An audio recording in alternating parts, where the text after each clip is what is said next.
Segunda Crónicas, capítulo 7, versículo 14.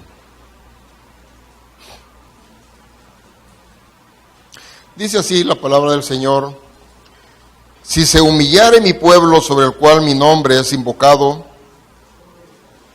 y oraren, y buscaren mi rostro, y se convirtieren de sus malos caminos, entonces yo os oiré desde los cielos, y perdonaré sus pecados, y sanaré su tierra. Una vez más, si se humillare mi pueblo, sobre el cual mi nombre es invocado, y oraren, y buscaren mi rostro, y se convirtieren de sus malos caminos, entonces yo oiré desde los cielos, y perdonaré sus pecados, y sanaré su tierra. Bendito Dios y Padre nuestro, qué preciosa porción la que tú dejaste, Señor, no solo para Israel, no solo para los tiempos del rey Salomón, sino que tu palabra es eterna, es para siempre, es para todas las ciudades. Y esta porción, Señor, se ajusta, se apropia, Señor, a las condiciones que estamos viviendo en nuestra querida ciudad de Apopa, en nuestra amada nación de El Salvador, la cual lleva tu nombre, donde las condiciones, Señor, realmente son dramáticas, por ratos catastróficas, donde no se ve, Señor, opción, donde no se le ve salida, pero sabemos que tú nos has dado el camino. Si se humillare mi pueblo sobre el cual mi nombre es invocado. Y eso es lo que estamos haciendo, Señor, como congregación. Y yo sé, Señor, que a lo ancho y largo de nuestro país, tu iglesia está buscando tu rostro, se está humillando. Pero creo que tú estás animándonos, empujándonos a dar ese paso de calidad, que hay un compromiso más profundo contigo. Muchas gracias, Señor, por permitirme en esta tarde compartir este tema tan delicado, tan profundo y tan necesario. Gracias, Señor. Ya antes he compartido este tema, pero siento yo que es de profunda necesidad por las condiciones en que estamos viviendo como ciudad, por las condiciones en que estamos viviendo como nación. Realmente, algunos momentos se siente como repugnante las noticias, y cuando se refieren a Popa uno lo golpea tanto que uno, como ama esta ciudad, quisiera que esas noticias ya no salieran. Porque el deseo de nuestro corazón es que esta ciudad sea santificada. Dios nos ha enviado para que esta ciudad cambie, y definitivamente va a cambiar. Pero somos nosotros los que tenemos que hacer ese cambio, porque Cristo nos ha mandado a compartir la palabra, y esta ciudad tiene la opción solamente a través de la palabra del Señor, el mover de su espíritu para que toque los corazones de todos los habitantes de esta ciudad, y que seamos un faro en medio de esta desgracia de país. Somos un país, y lo lamento decirlo, pero somos un país que vamos a la deriva. Definitivamente, cuando uno lee las noticias, no le ve que este país tenga un rumbo positivo, sino que todo es negativo. Y yo creo que nosotros como iglesia tenemos una terrible responsabilidad. Y la mayor responsabilidad es orar por nuestra ciudad, orar por nuestro país. Así que voy a compartir este tema: cómo sanar nuestra ciudad, cómo sanar nuestra nación.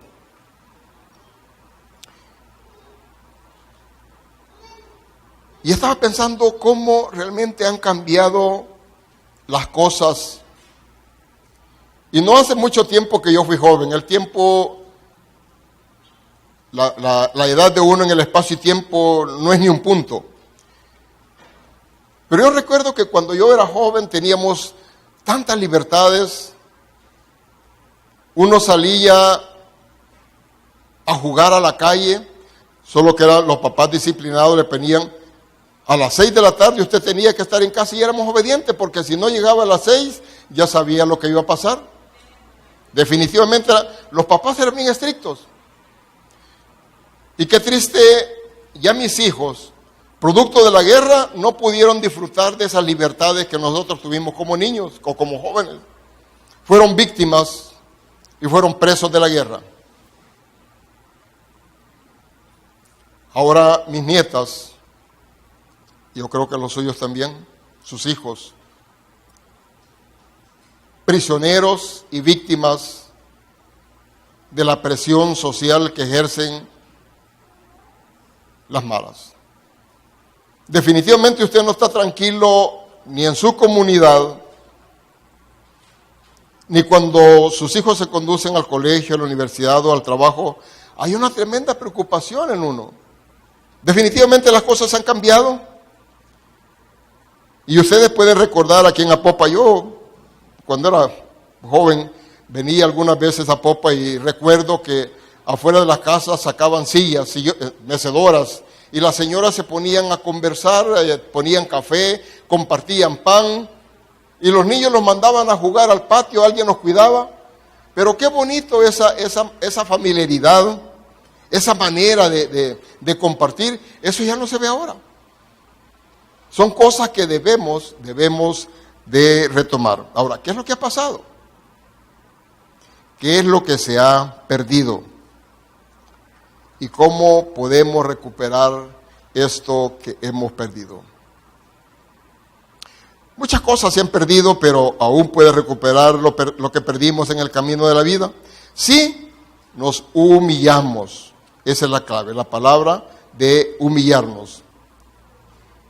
Vea, cuando nos sentamos, cuando los adultos que venimos de nuestras faenas diarias, de nuestro trabajo, llegamos a casa, sentamos en un sillón y ponemos las noticias.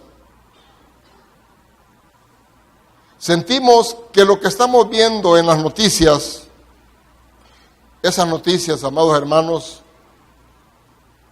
nos confrontan. Y hay momentos que siento un profundo dolor y vergüenza por lo que pasa en nuestra nación, cuando las personas que son garantes de la seguridad de los ciudadanos están siendo asesinados. Ya no hay respeto para la autoridad. Es doloroso ver cómo ya van siendo cifras, ya van siendo números también los agentes, los policías, los oficiales de la policía que están siendo asesinados. Ahora, pregunto, ¿hay dolor en su corazón cuando eso lo lee usted? ¿Le provoca algo en el interior de su corazón? ¿No siente usted que esas noticias lo confrontan? Las noticias que usted ve en los periódicos y en la televisión nos avergüenzan. Nos confrontan y nos avergüenzan. ¿Siente usted eso? Yo recuerdo el fragor de la guerra y el peligro de que nosotros nos acostumbremos a lo que está pasando, a los muertos. Hay un momento en la guerra de esos 70,000, que yo creo que son más, ya no sentíamos dolor por los muertos. Y pareciera ser que estamos llegando a esa misma situación nuevamente, donde nos hemos insensibilizado. Y yo creo que el cristiano y la iglesia no puede perder la sensibilidad de estos acontecimientos, y esto realmente nos debe confrontar y nos debe avergonzar. También las noticias nos humillan. Cuando usted sale del país y se refieren a El Salvador, no se refieren por las cosas buenas. La gente afuera del país ya se olvidó de las pupusas, ya se olvidó de aquellas cosas bonitas de la nación, sino que lo primero que le preguntan es de la situación de violencia. Y algunas veces hasta lo confunden y hasta lo pasan a salas especiales para investigarlo y revisarlo. Y eso realmente es humillante y nos confronta. Pero las noticias también nos desafían. Cuando las noticias nos desnudan, esas noticias nos desafían. Ahora, ¿por qué razón? Estoy hablando como iglesia, ¿por qué razón? Esto es debido a que somos responsables de lo que dicen las noticias. Somos responsables de lo que dicen las noticias. Puedo atreverme a hacer una pregunta y podría ser que toda la iglesia se levante cuando le diga: usted dedica por lo menos 3 horas humillándose y pidiendo al Señor de que ayuda e intervenga en este nivel alto de violencia que tiene nuestra nación. Qué lindo que toda la iglesia se pare y diga: sí, yo estoy orando más de 3 horas, hermano. Y estoy consciente de que si no hay oración no hay cambio. O reconocer en esta tarde: Señor, perdóname, me avergüenzo de que yo no esté consciente de lo que está pasando en mi ciudad, de lo que está pasando en mi país, de que no esté consciente de que yo soy elemento clave para que esto cambie en mi ciudad. En la Biblia dice que todo lo que atares en la tierra, ¿qué sigue? Será atado en el cielo. Esto implica que usted tiene la autoridad de gobernar el cielo. Mire qué autoridad le ha dado a la iglesia, que todo lo que nosotros atemos en la tierra será atado en el cielo.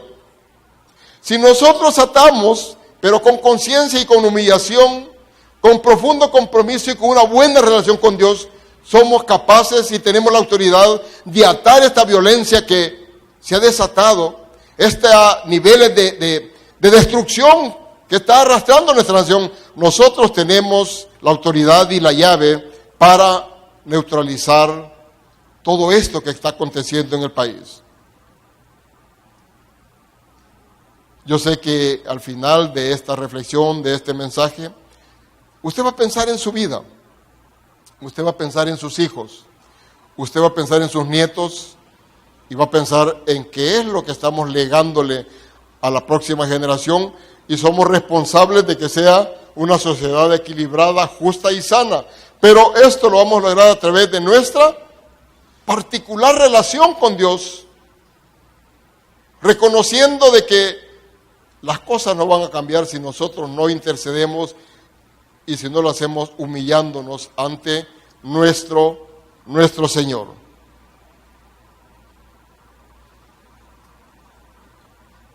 La pregunta es: la confrontación, la vergüenza, la humillación, el desafío y la desnudez de la iglesia. ¿Por qué? Todos nosotros somos responsables de lo que ocurre en este país. Y no tenemos escapatoria. Usted no puede decir que no es responsable, porque sí es responsable. Y solo falta asumir el reto. Y aunque no me digan amén, definitivamente, y tal vez no digan amén porque estén preocupados. ¿Cuántos tienen niños menores de 10 años aquí? Levante su mano.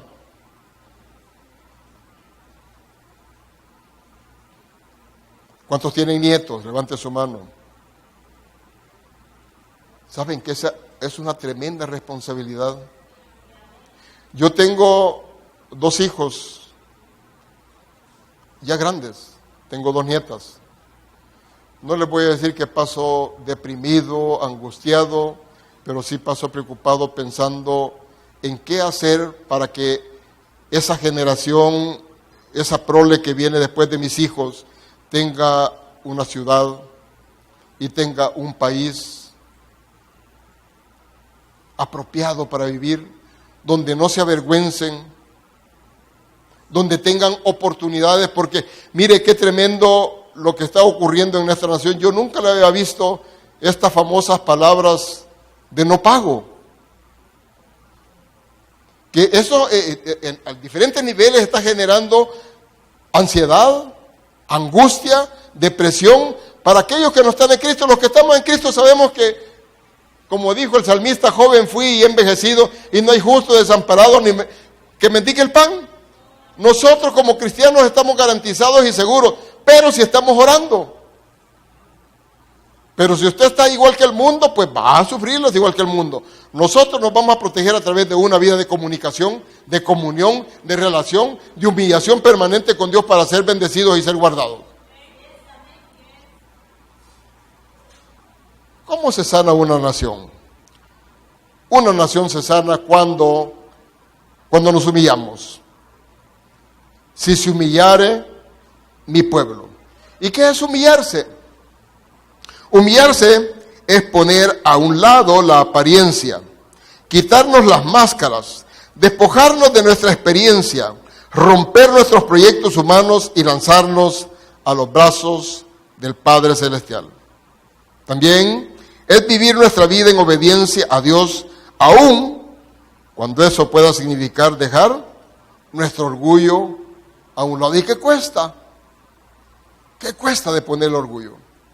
Muchas veces nosotros no venimos a Dios y no recibimos su bendición por su orgullo. Qué tristeza, ¿no?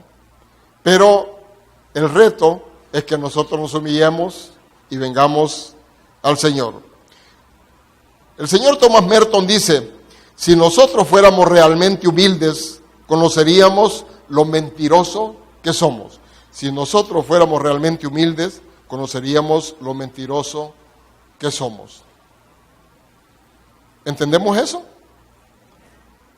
¿Cómo nos mentimos nosotros y cómo aparentamos ante los demás? Aún a nosotros mismos muchas veces nos mentimos. Por eso es que dice Merton, si nosotros fuéramos realmente humildes, conoceríamos lo mentiroso que somos. Y agrega, Señor, enséñame a humillarme ante ti, de tal manera que pueda entender lo mentiroso que soy y el fraude que vivo.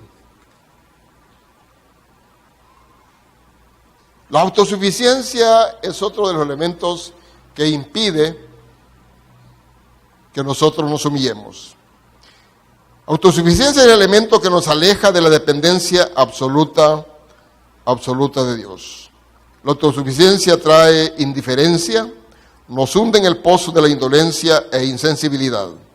La autosuficiencia es la piel dormida del alma que impide poder captar lo sublime, tierno e inmensurable de la riqueza divina puesta a disposición de los pueblos quebrantados.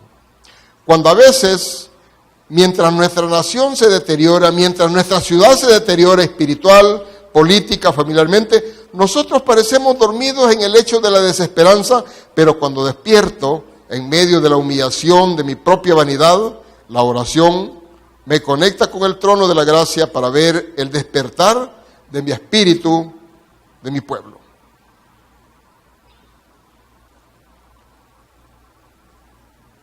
Quizás una de las cosas que nosotros tenemos que esforzarnos es por apartar de nuestra vida la autosuficiencia. La autosuficiencia es creer que nosotros somos capaces de hacerlo todo. Y no buscamos a Dios, sabemos que no tenemos necesidad de Dios. Y ahí va tumbeando de fracaso en fracaso, pero cree que usted puede superarlo. Algunas veces usted hasta que tiene, no el agua hasta el cuello, sino que hasta tiene el agua en la nariz, reacciona y pide auxilio a Dios, pero ha perdido casi todo. Debemos nosotros de deponer la autosuficiencia. Segundo, una nación se sana cuando oramos. Una nación se sana cuando oramos. ¿Y quién es el modelo que nosotros tenemos para orar? Jesús. ¿Saben qué interesante que Jesús lo vemos en los relatos de los evangelios? Cuando él tenía grandes concentraciones, les ministraba, los sanaba, los liberaba, pero de repente Jesús desaparecía. ¿Dónde estaba Jesús? Estaba separado, buscando tener una comunión con el Padre. La mayor parte de esos 3 años y medio que Jesús estuvo aquí en la tierra, los dedicó a la oración. En los últimos días, antes de ser crucificado, ustedes conocen esa historia cuando se fue al Getsemaní, se fue con los apóstoles, y ahí el Señor les pidió a los apóstoles que le acompañaran, que oraran para pasar ese trago amargo de la crucifixión, de su muerte. Los dejó orando y él se separó. Dice que a una distancia del tiro de una piedra, pero 1 hora después él regresó. ¿Y cómo encontró a sus discípulos? Los encontró durmiendo. ¿Y qué les dijo? Los reprendió, le dijo a Pedro, no has podido velar y orar ni 1 hora. Y más adelante le dice el Señor, velad y orad para que no entréis en tentación. Velad y orad para que no entréis en tentación. El espíritu está dispuesto, le dice. Pero al final dice, pero la carne es débil. Esto implica que nosotros tenemos que tener una disciplina de oración permanente, velad y orad, porque las tentaciones están a la par, y la tentación no es pecado. El pecado es caer en la tentación, y la única forma de no caer en la tentación es que nosotros estemos velando y estemos orando para no caer. Sabe que Satanás conoce tus debilidades, porque venís de su reino y sabe cómo atacarte. Hay diferentes formas, cada quien tiene su propia debilidad, y en ese punto, en ese flanco, es donde Satanás te ataca. Por lo tanto, la única forma de resistirle y de hacerlo huir es a través de la oración. Por eso, que nuestra ciudad, nuestra nación, la familia se sana a través de una vida de oración. Ahora, ¿qué es orar? La oración es el esfuerzo de comunicación, pero solo con Dios. Y buscar, entre otras cosas, ofrecer pleitesía, adoración y alabanza a Dios. Hacer una petición, una confesión, o simplemente expresar los pensamientos y las emociones personales. Orar es tener esa relación permanente con el Señor. Y a mí me gusta mucho hacer esa relación que hay entre los novios. Entre los novios, cuando hay un verdadero amor, cuando hay esa atracción, buscan la manera de estar juntos, buscan la manera de comunicarse. O usted conoce alguna pareja que son novios y se sientan en la sala y ven la cara uno al otro sin decir ninguna palabra. ¿Verdad que no? Los novios, mire, si llegan, los papás te dan permiso una hora y te vas agarrando 1:30, 2 horas, hasta que te echan. Y llegas a la casa y agarras el teléfono y seguís hablando. ¿Por qué? Porque hay ese atractivo, hay ese cariño, hay ese amor. Ahora, hago esta relación con Dios. La pareja lo hace porque se aman. Ahora, no voy a preguntarles, pero si yo preguntara, ¿aman ustedes a Dios? Todos me dirían que sí. Y les diría, levanten la mano los que aman a Dios, y todos van a levantar la mano y hasta se van a poner de pie. Pero si usted les pregunto, ¿cuántas horas está orando usted? Y si no está orando, ¿cómo es que ama a Dios? Si no está orando, ¿cómo es que usted me dice que ama a Dios? Imposible. Imposible que usted ame a Dios si no quiere hablar con Él. Y la iglesia tiene gran pecado. Y creo que Cristo se está quejando permanentemente de la novia, que no le quiere hablar. Vea que cuando la novia no quiere hablar con el novio, ¿qué es lo que pasa? Y de repente le corta y no contesta el teléfono, no llega a verla. Se angustia el novio. Y yo creo que Cristo, hay momentos que se angustia con nosotros como iglesia, porque la iglesia ha perdido ese contacto con Él a través de la oración. Hay un autor de una obra de Ravenhill, escribe eso en ¿Por qué no llega el avivamiento a la iglesia? Y dice, no llega el avivamiento a la iglesia porque han dejado la oración. La oración es la cenicienta, oiga bien, la oración es la cenicienta de la iglesia. Usted hace una convocatoria para oración De 400 o 500 llegan 25. Y si llegan 30 es exitoso. Pero creo que toda la iglesia debería estar acudiendo a esa convocatoria de oración, si es que la están llamando para que venga a ver al novio, para que venga a contemplar el novio, para que venga a escuchar las palabras preciosas, amorosas, cuidadosas del novio hacia la iglesia. Yo espero que mañana, que iniciamos la jornada de ayuno y oración, toda esta congregación esté presente, viendo, alabando, glorificando, ensalzando al novio. Es una buena oportunidad para pedirle perdón también porque hemos descuidado el clamarle permanentemente a Él. ¿Por qué orar? Porque no tenemos otra opción. Dígame qué otra opción tiene usted para resolver sus problemas. Y vean, nosotros venimos al Señor algunas veces con una lista como que es de supermercado, pero en esa lista no aparece un reconocimiento a la grandeza de Él, que es del Rey de Reyes, Señor de Señores, esa parte de adoración. Solo dame, o yo, somos un yo. Necesitamos nosotros como iglesia realmente tener esa expresión y esa comunicación correcta y adecuada de Dios y nosotros los hombres. Oramos porque Jesús mismo lo demostró en todo. Ya lo decía, lo demostró en todo su ministerio. Y Él lo dice, y recuerden, sin mí nada podéis hacer. Sin mí nada podéis hacer. Y tiene toda la razón. Llevo aproximadamente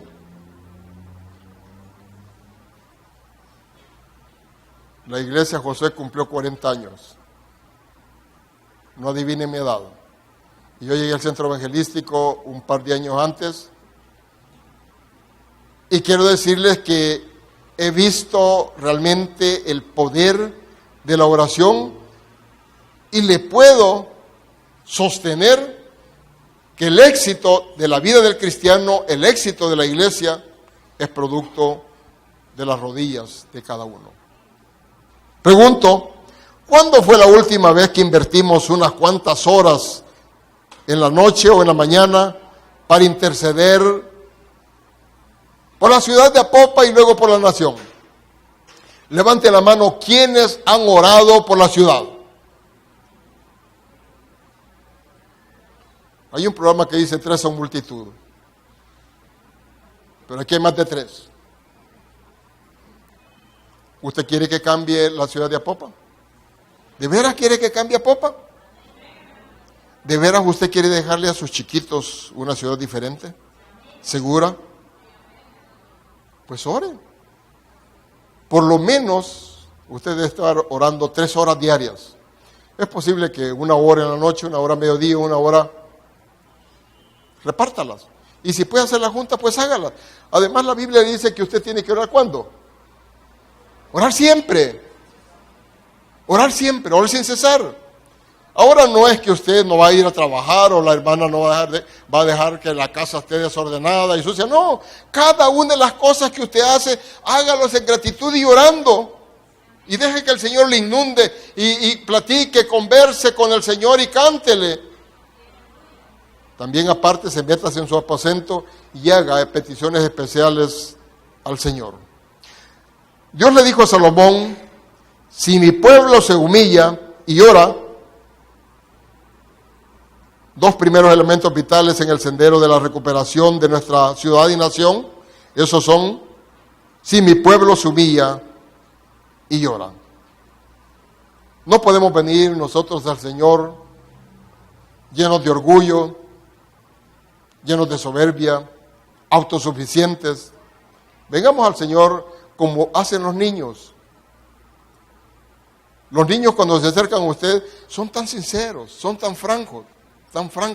Y eso es lo que Dios espera que nosotros actuemos. Por eso que dice, si no somos como los niños, jamás vamos a entrar al reino de los cielos. Él pide que nosotros seamos como niños.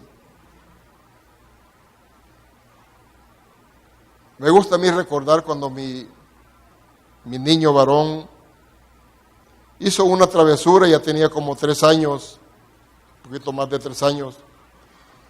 Y yo creo que lo había regañado, pero nunca le había dado con el cincho. Una buena tarde le dijo algo a la empleada que fue desagradable. Los niños dicen cosas que los padres no las dicen, no las enseñan, pero posiblemente de la muchacha, de los vecinitos, a la radio o la televisión, ahí las aprenden. Y yo lo oí.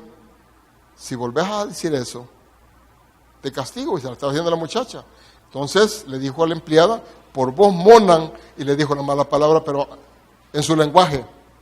Me regresé, le pegué un cinchazo suficiente para que llorara más de 2 horas. Y yo me encerré en el cuarto también a llorar, porque me dolió más a mí que a él. Fue terrible, terrible. Porque uno de papá quisiera no lastimar a sus hijos, pero hay que estorbarles. Hay que estorbarles. Si nosotros no les estorbamos, pues el Señor nos lo va a demandar. Y hay parte de la Biblia donde hombres que no estorbaron a sus hijos y perdieron a sus hijos. Y le cuento de mi hijo porque después de que fue castigado, ¿saben qué hizo? Como a la hora o 2 horas que yo salí del cuarto, llegó a abrazarme. Y eso me terminó de enfermar. Porque, y yo creo que el Señor es así con nosotros también. Mire que el Señor, cuántas cosas malas nosotros nos hacemos, y el Señor nos las perdona. Ya hoy ya grande, un día de estos, mi hijo, antes de que él tuviera una reconcilio con el Señor, me hizo algo que me molestó, me indignó, y venía un día viernes a predicar a Popa y venía molesto. Y en el camino, y yo no quería perdonarlo, tenía por el dolor de la cosa que me había hecho. Me había chocado un carro nuevo. Las cosas materiales, ¿no? Y cuando venía en el camino me dice, platicando con el Señor, ¿por cuánto creen que el Señor habla? ¿Creen que habla? Amén. Porque el Señor te hizo a ti, dice que te hizo a imagen y semejanza. Y si me hizo a imagen y semejanza, esto significa que Él tiene ojos, tiene boca, tiene oídos, y todo lo que yo le pida, Él me lo escucha. Y si me conviene, me lo concede. Pues venía conversando y me dijo audiblemente en el camino, Yoalmo, ¿y por qué no quieres perdonar a tu hijo? ¿Crees que lo que él te ha hecho es mucho más grave que lo que tú me has hecho a mí? Me sacudió, me estremeció, porque yo realmente he hecho cosas muy graves, mucho más graves que las de mi hijo. Pero aún así tenía dureza en mi corazón. Y me dijo, yo sé que quieres cambiar a tu hijo, pero no es en esos términos en que tú has tomado las riendas y el control de esta situación que va a cambiar. Lo que has hecho cada vez que él hace algo que no te agrada, con regañarlo, con conminarlo, eso lo que ha creado es más rebeldía en él. ¿Quieres que cambie? Muy bien.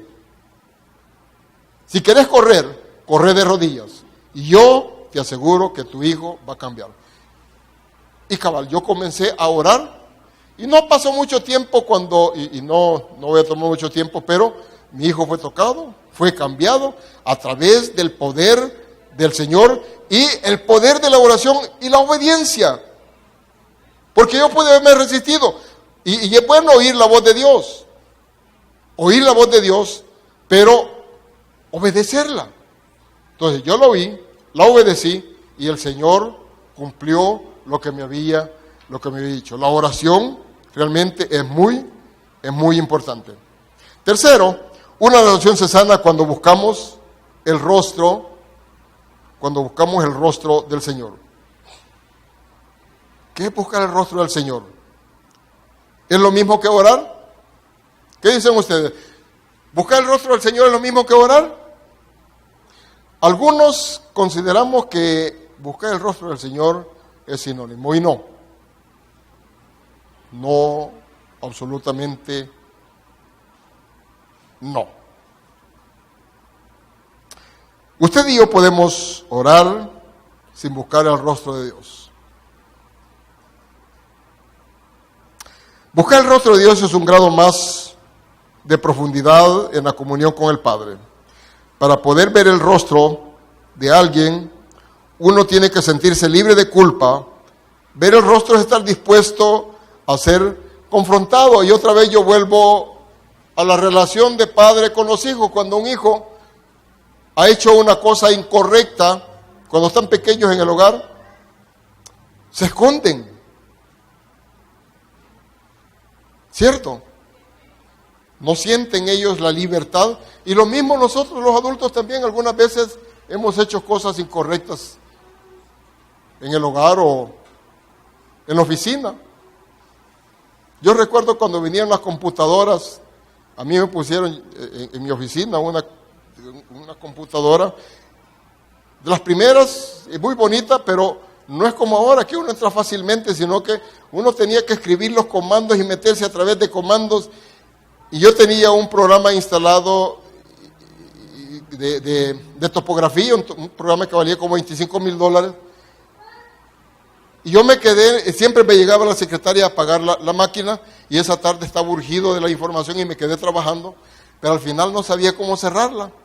Y comienzo a trastear la máquina. Por último, perdí el programa de $25,000. Ahora, me sentía tan mal como decirle al gerente general o al presidente que había arruinado el programa. Me sentía sin solvencia, pero al final tuve que afrontarlo. Pero eso ocurre. Cuando nosotros queremos buscar a Dios, tenemos que tener esa libertad, esa solvencia, esa limpieza. Alguien dice que sin santidad nadie va a ver al Señor. Yo creo que la santidad es la clave para que nosotros podamos buscar y ver el rostro del Señor. Vea lo que pasó con Isaías. Dice, porque es bien importante, uno tiene que rendirse ante el Señor. Isaías dice, vi al Señor sentado sobre su trono alto y sublime, y sus faldas llenaron el templo. Entonces dije, ay de mí, que soy muerto, porque siendo hombre inmundo de labios y habitando en medio del pueblo, de pueblo que tiene labios inmundos, han visto mis ojos al Rey Jehová de los ejércitos. Sabía que él no estaba preparado para ello, y esto nos da una información de cuál es la calidad que tenemos que tener para nosotros buscar y contemplar el rostro del Señor. El apóstol Pedro dice, ocultó su rostro ante Jesús, sintió la confrontación del maestro. Viendo esto, Simón Pedro cayó de rodillas ante Jesús diciendo, apártate de mí, Señor, porque soy hombre pecador. Lucas 5:8. Ahí se refiere a la pesca milagrosa, que ya no era de hora de pescar. Sin embargo, le dijo a Pedro, boga mar adentro, y a esa hora era imposible pescar. Sin embargo, él tiró la red, y dice que aquella red alcanzó una cantidad de peces increíble que tuvieron que repartirla entre los otros pescadores. Por eso, cuando vio este milagro, Pedro se acercó y dijo,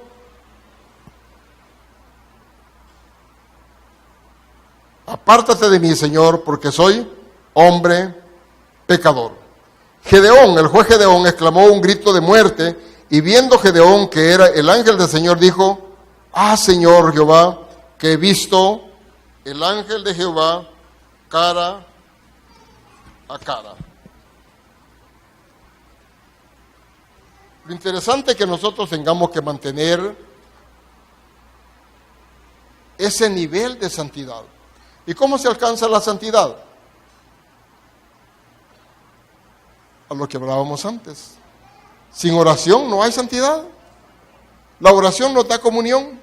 La lectura de la palabra y la oración nos acerca profundamente a Él, y eso nos hace dependientes de Él. Reconocer. Cuando nosotros dejamos de orar, cuando nosotros dejamos de leer la palabra, comienza ese proceso de enfriamiento y de autosuficiencia. Quiero decirte que si tú dejas de orar, pues vas a pecar. Y dejas de pecar si tú desarrollas una disciplina de oración.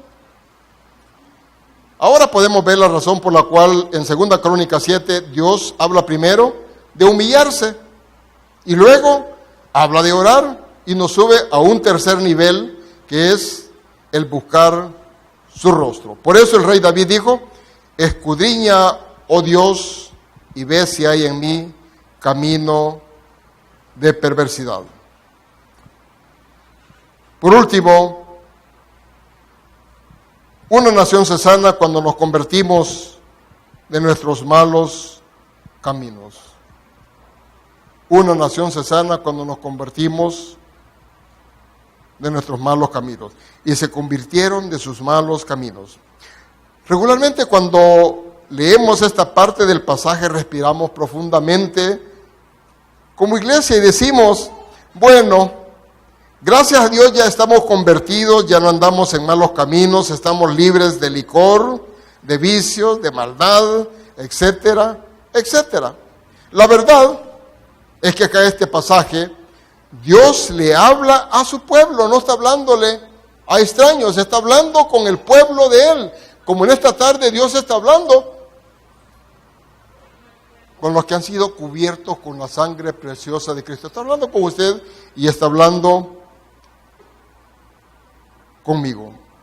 La verdad es que acá en este pasaje Dios nos habla y dice: todavía hay malos caminos en medio de nosotros.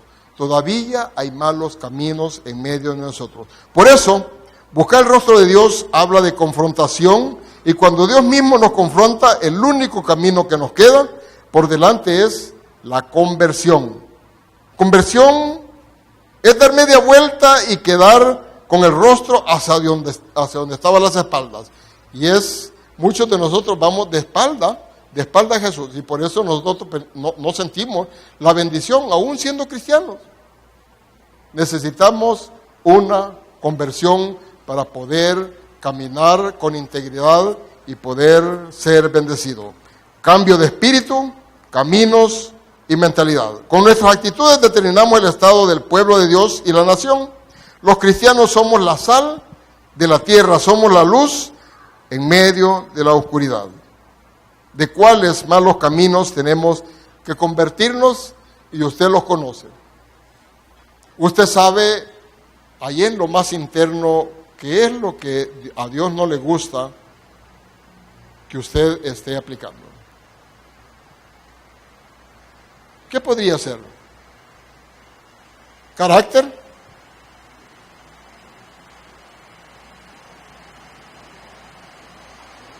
Piense por un momento qué cosas de su vida a Dios no le agradan y que usted deba de voltearse y poner su rostro con solvencia ante Jesús para ser libre y ser bendecido. Por eso David decía: revisa, ve Señor, revisa mi corazón y ve si hay perversidad.